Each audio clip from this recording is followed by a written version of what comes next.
Hello everyone, welcome back to Vaishaya's YouTube channel. This is Pooja Sharma and I'm back with the next chapter.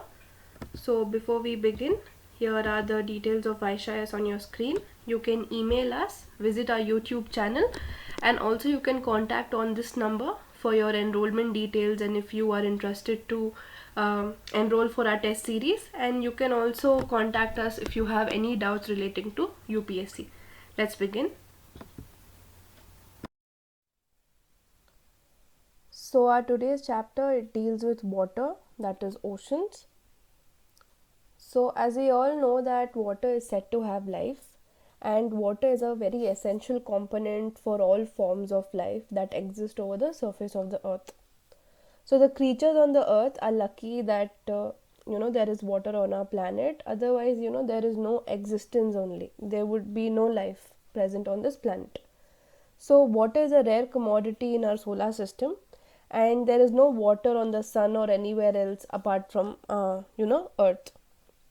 So the earth fortunately has an abundant supply of water on its surface, and hence that is why the earth is also called as the blue planet.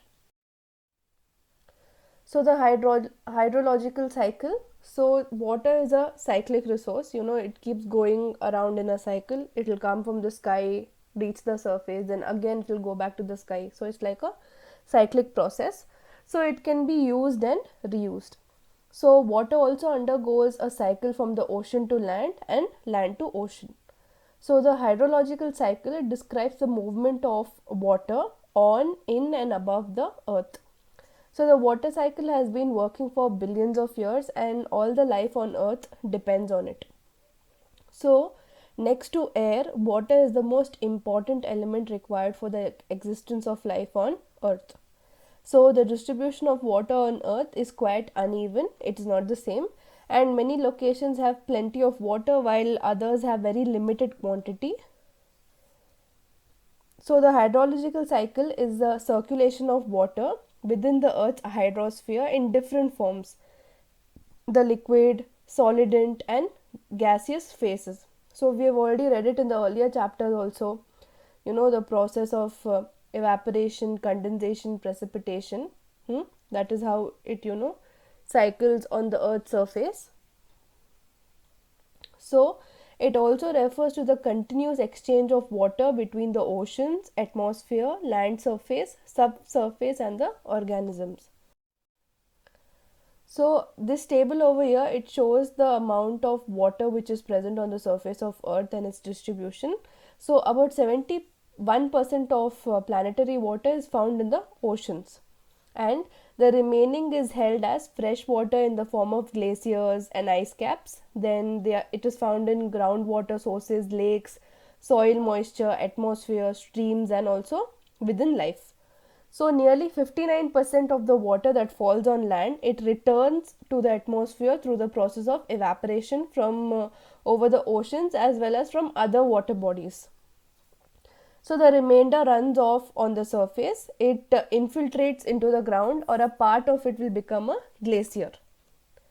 So we need to note that the renewable water on earth is constant while the demand is increasing tremendously.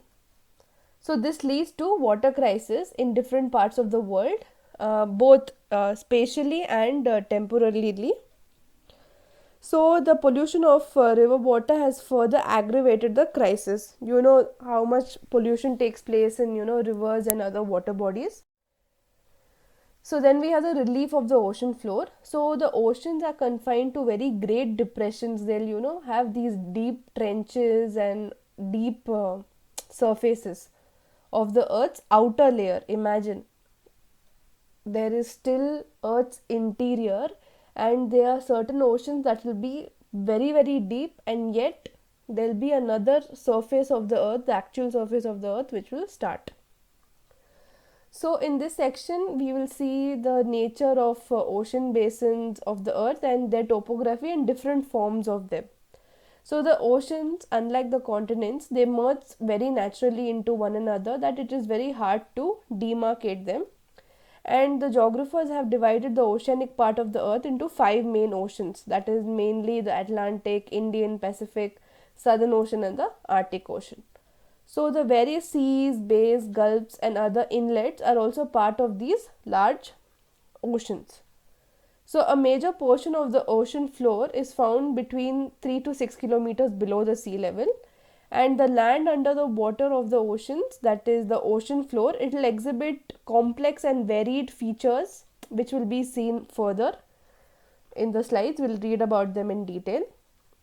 So the floors of the ocean are rugged with the world's largest mountain ranges, deepest trenches and the largest plains.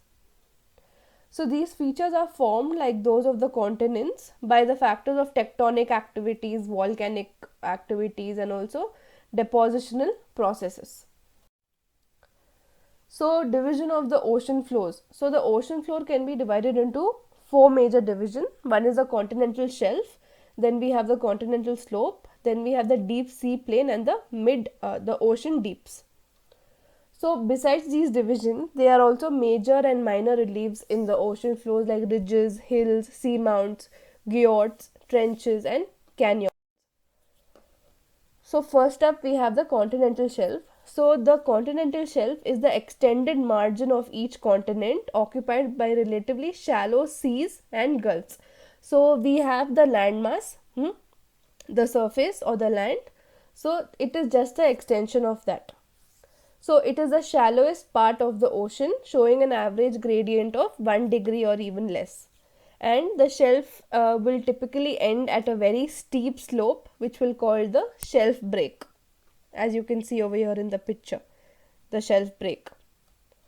So the width of the continental shelves vary from one ocean to another, and the average width of the continental shelf will be about 80 kilometers. So the shelves are almost absent or very narrow along some of the margins, like the coast of Chile, the west coast of Sumatra. So on the contrary, what happens is the Siberian shelf in the Arctic Ocean, it is the largest in the world, which stretches to 1500 kilometers in width. So the depth of the shelf will also vary, it will be different, and it may be as shallow as 30 meters in some areas, while in some areas it can be as deep as 600 meters. So the continental shelves are covered with variable thicknesses of sediments brought about by rivers, glaciers, wind, and also from the land and distributed by the waves and currents. So massive sedimentary deposits received over a long time by the continental shelf, it will become the source of fossil fuels. So then we have the continental slope. So as you can see in the picture over here, this is our continental slope. So the continental slope connects the continental shelf and the ocean basin. So it begins where the bottom of the continental shelf will sharply drop off into a steep slope. So the gradient of the slope region varies from 2 to 5 degrees, and the depth of the slope region, it will vary between 200 to 3000 meters. So the slope boundary indicates the end of the continents. So this is the slope boundary that the continent is ending over here, landmass. So canyons and trenches are absorbed in this region. We'll read this in detail. So then we have the deep sea plain. So in deep sea plains, they are greatly sloping areas of the ocean basins, and these are the flattest and the smoothest regions of the world. So the depths vary between 3000 and 6000 meters, and these plains are covered with fine grained sediments like clay and silt. Also oceanic deeps or trenches, these are the areas that are the deepest parts of the oceans. So the trenches are relatively steep sided narrow basins, and they are some 3 to 5 kilometer deeper than the surrounding ocean floor.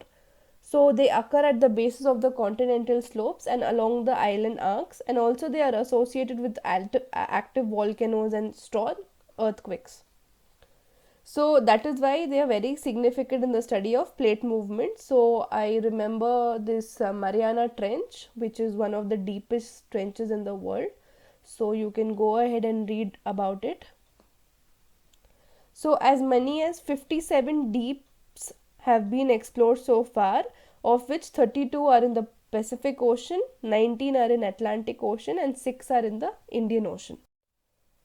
So then we have the minor relief features.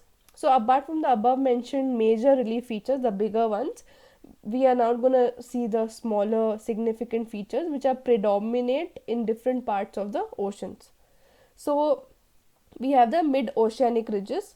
So in this, what happens is it is composed of two chains of mountains which are separated by a large depression. So the mountain ranges can have peaks as high as 2500 meters, and some can even reach above the ocean surface. So Iceland is a part of the mid-Atlantic ridge. It is an example. Then we have a seamount. So what is a seamount? Seamount are these pointed summits. It is a mountain with a pointed summit, and it will rise from the sea floor that does not reach the surface of the ocean. So seamounts, they are volcanic in origin, and these can be around 3000 to 4500 meters tall. So the Emperor Seamount, an extension of the Hawaiian Islands in the Pacific Ocean, is a good example of these seamount. Then we have the submarine canyons. So these are deep valleys and some comparable to the Grand Canyon of the Colorado River. So as you can see over here, this picture over here, this crack portion. So these are sometimes found cutting across the continental shelves and slopes, and often extending from the mouths of large rivers. So the Hudson Canyon is the best known submarine canyon in the world. Then we have the Guyots. So it is a flat topped seamount, and they show evidences of gradual substances through stages to become flat topped submerged mountains. So it is estimated that more than 10,000 seamounts and guyots exist in the Pacific Ocean alone. Then we have the atoll. So these are low islands which are found in the tropical oceans, consisting of many coral reefs surrounding a central depression. You can see there will be water in between, and around it there will be a formation of an island. So it may be a part of the sea, lagoon, or sometimes form enclosing a body of fresh, brackish or highly saline water. So then we move on to the temperature of ocean waters. So here we will read about the spatial and the vertical variations of temperature in various oceans. So ocean waters, they'll get heated up by the solar energy, just how land gets heated up, and the process of heating and cooling of the oceanic water is rather slower than the land. So the factors which are affecting temperature distribution is that factors which are affecting the temperature distribution is the first one is latitude. So the temperature of the surface water decreases from equator towards the pole because the amount of insolation will decrease towards the pole.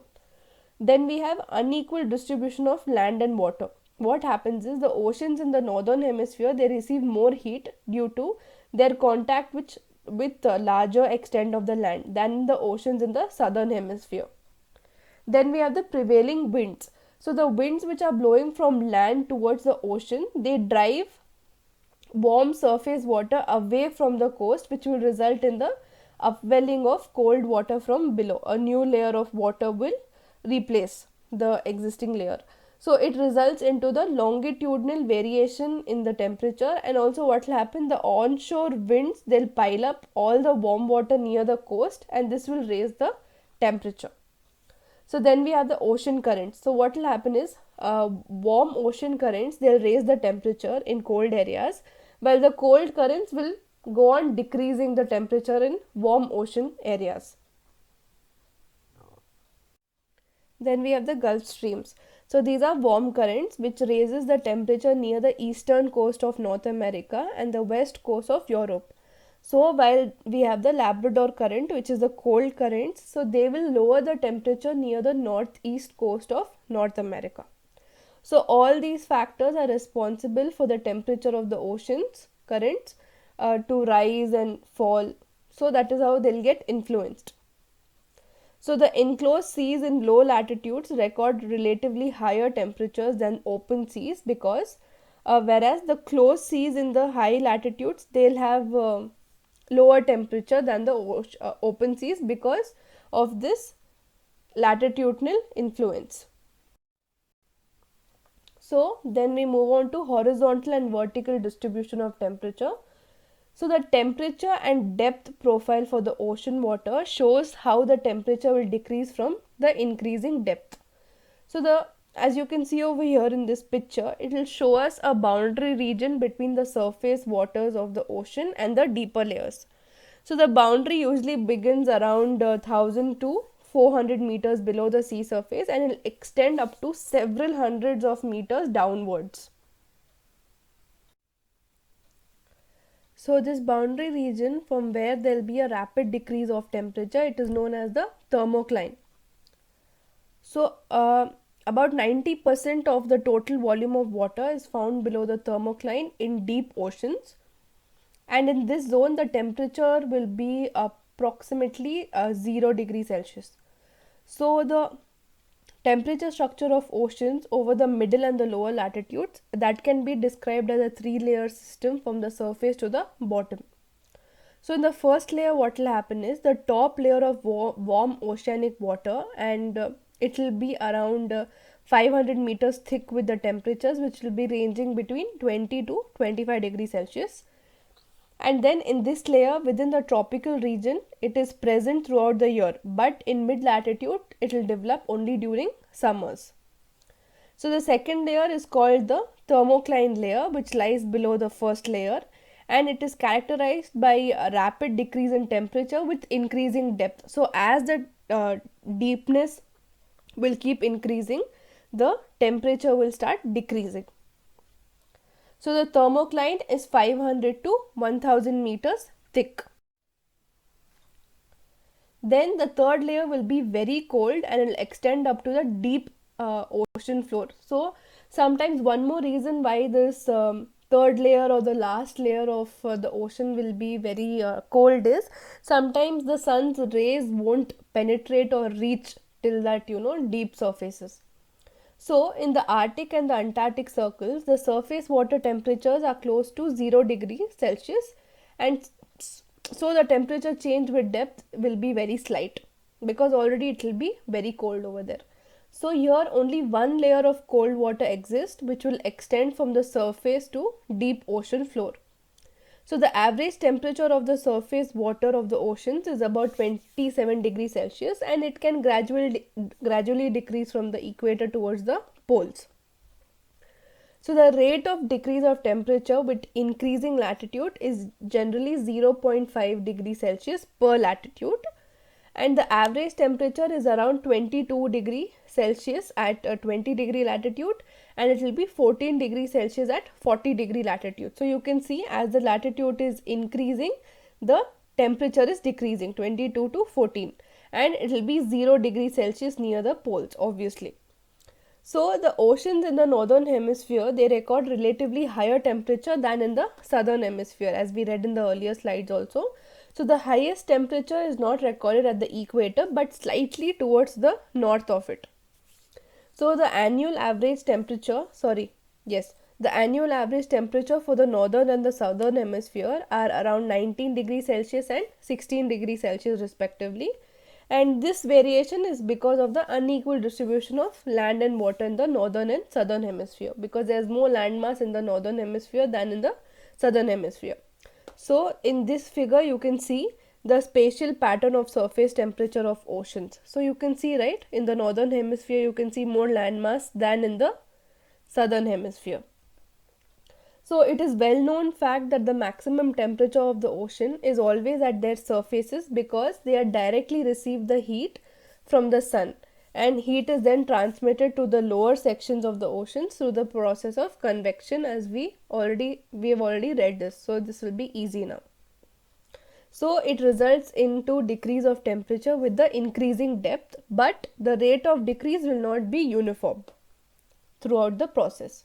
So the temperature falls very rapidly up to the depth of 200 meters, and thereafter it will slowly gradually it will decrease further. So, salinity of water. So, all the waters in nature, whether it is rainwater or ocean water, they'll contain some amount of dissolved mineral salts in it. So, salinity is the term which is used to define the total content of dissolved salt which is present in seawater.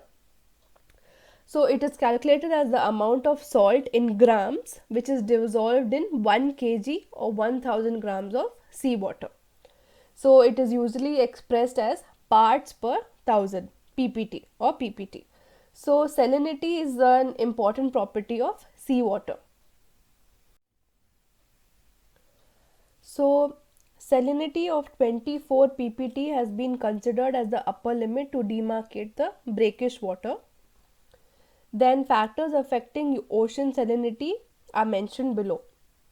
So, the salinity of water in the surface layer of ocean, it will mainly depend upon the process of evaporation and precipitation, and the surface salinity is greatly influenced in coastal regions by the fresh water flow from rivers, because the rivers will merge into the these main water bodies, right, oceans. So because of that it is dependent on this factor, and in polar regions by the process of freezing and thawing of ice.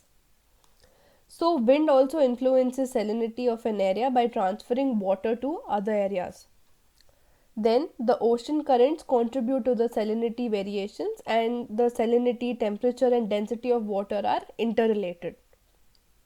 So any change in the temperature or density will influence the salinity of water in an area. So first up we are going to read about horizontal distribution of salinity. So the salinity for normal open ocean ranges between from 330 to 37, not 330, sorry, 33 and 37 ppt. So in the landlocked Red Sea it is as high as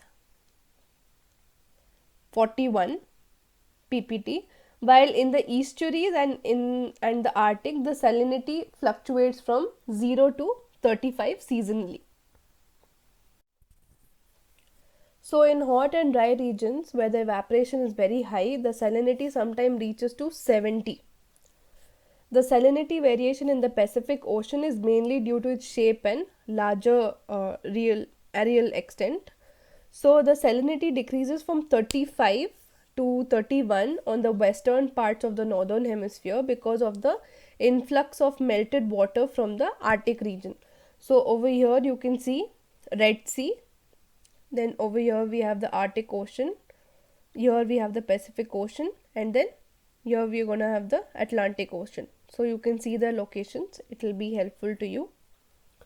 So in the same way, after 15 degree 20 degree south latitude it will start decreasing to 33 ppt. So the average salinity of the Atlantic Ocean is around 36. So the highest salinity recorded is between 15 degree and 20 degree latitudes. So maximum salinity, which is 37, it is observed between the 20 degree N and 30 degree N latitude, and also 20 degree west or W and 260 degree west latitudes. So it gradually decreases towards the north. As you can see over here, North Sea, in spite of its location in higher latitudes, it records higher salinity due to the more saline water throughout the, which is brought by the North Atlantic drift. So you can see over here Atlantic Ocean, right? So it will pour in the water in the North Sea. So the Baltic Sea, it records low salinity due to the influx of river waters in large quantities. All the rivers from surrounding areas which will pour into this Baltic Sea because of that.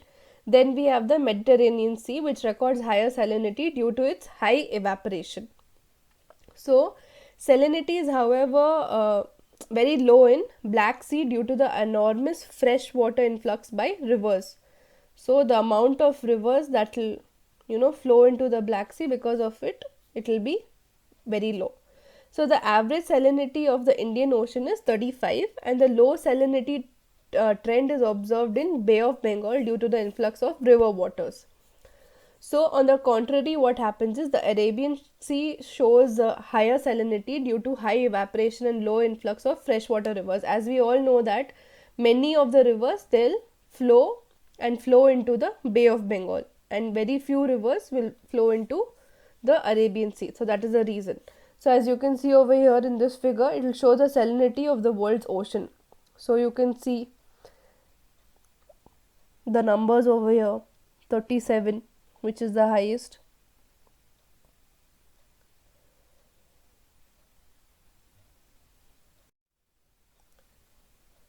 So then we have the vertical distribution of salinity. So salinity changes with depth, but the way it changes depends upon the location of the sea. So salinity at the surface, it will increase by the loss of water to ice or evaporation, or it will be decreased by the input of fresh waters, because it is very common, right? When we add more water to salty water, that saltiness will start reducing. So that is the reason why whenever a river will pour into such a sea, the salinity will be very less. So salinity at the depth is very much fixed, because there is no way the water is lost or the salt is added. So there is a marked difference in the salinity between the surface zones and the deep zones of the ocean.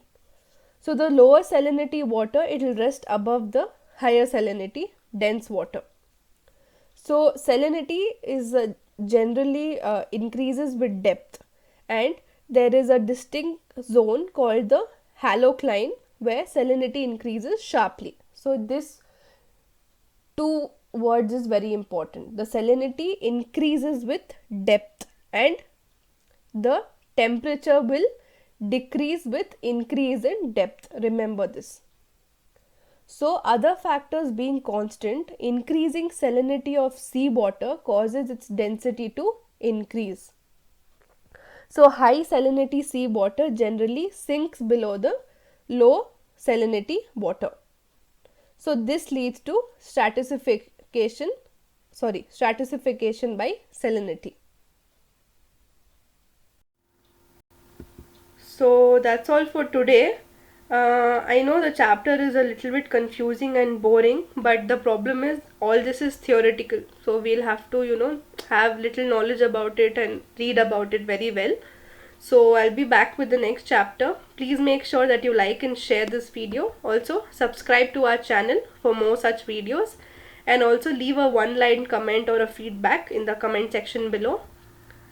You can contact on this number, as I said earlier, for any queries and for enrollment details. You can also email us and visit our YouTube channel. So until next time, all the best and thank you.